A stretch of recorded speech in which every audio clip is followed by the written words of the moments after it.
Magandang tanghali po sa ating lahat. Ipapakita ko po sa inyo si Cardo Dalisay, si Kuya Cardo Dalisay.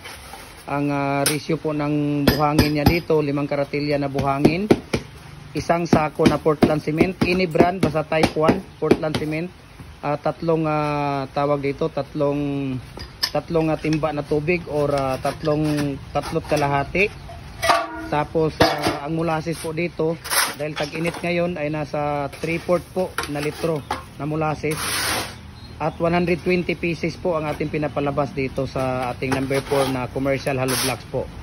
Ayan, si Cardo Dalisay. So, sa sino pang hindi nakapag-follow ng YouTube channel natin, follow na po kayo, Felix Tan Pagikan Jr. Sa ating personal Facebook account, Felix Tan Pagikan Jr. At saka sa ating Instagram account, Felix_Pagikan 2000. At saka sa ating Facebook page, Gym Hardware ang Kukulamber Balulang Branch, Gym Hardware ang Kukulamber Tambo Malandig Branch, Gym Hardware and Concrete Products Kanituan Branch, at saka Gym Hardware and Kukulamber Balulang Branch. Ayan, so thank you so much sa patuloy ninyong sumusuporta. Sa sino pang hindi nakapag-follow, follow na po kayo para pag nag-update tayo at nagbibigay tayo ng nag-upload tayo, updated po kayo sa mga video, no? Updated po kayo sa mga video na binibigay natin.